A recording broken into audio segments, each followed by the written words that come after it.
ஓம் ஸ்ரீ குருப்யோ நமஹ. ஓம் ஸ்ரீ மகா பெரியவா போற்றி. தெய்வீக ஒலி அன்பர்கள் அனைவருக்கும் எனது நமஸ்காரங்கள்.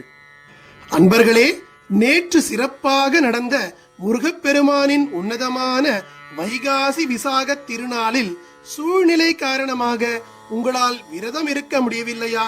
அல்லது கோயிலுக்கு சென்று முருகனை தரிசிக்க தவறிவிட்டீர்களா? கவலையை விடுங்கள்.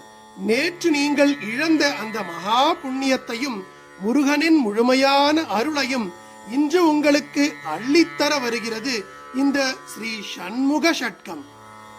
மனமுருகி முழு நம்பிக்கையோடு இந்த மந்திரத்தை நீங்கள் கேட்கும் பொழுது அந்த ஆறுமுக பெருமான் உங்கள் கனவிலேயே தோன்றி உங்களுக்கு அருள் பாலிப்பது நிச்சயம்.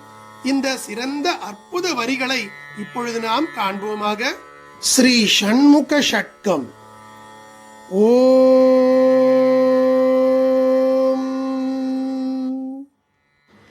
गिरितनया सुत गंगपयोदित गंध सुवासित बालतनो गुणगण भूषण कोमल भाषण क्रौंच विदारण कुंदतनो गजमुख सोदर दुर्जय दानव संघ विनाशक दिव्यतनो जय जय हे गुह षण्मुख सुंदर देहि रतिं तव पादयुगे प्रतिगिरि संस्थित भक्त हृदि स्थित पुत्रधन प्रदरं यतनो भव भयमोचक भाग्य विधायक भूसुत वारसु पूज्यतनो बहुभुज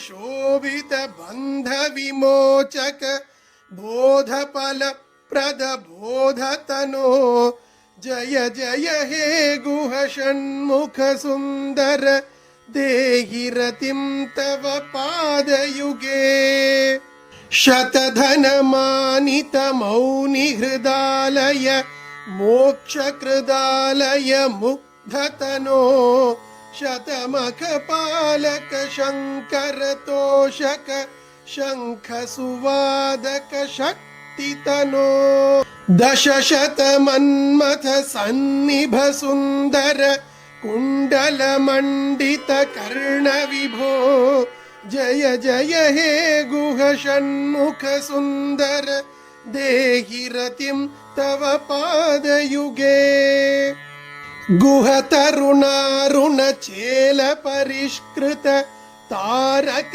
मारक मारतनो जलनिधि तीर सुशोभिवरालय शंकर सन्नुत देव गुरो विहित महाध्वर सामनि मंत्रित सौम्य हृदंतर सोमतनो जय जय हे गुह षण्मुख सुंदर देहि रतिं तव पादयुगे लवलिकया सह केलिकलापर देवसुतार्पित माल्यतनो गुरुपद संस्थित शंकर दर्शित तत्त्वमय प्रणवार्थ विभो विधिहरि पूजित ब्रह्म सुतार्पित भाग्य सुपूरक योगितनो जय जय हे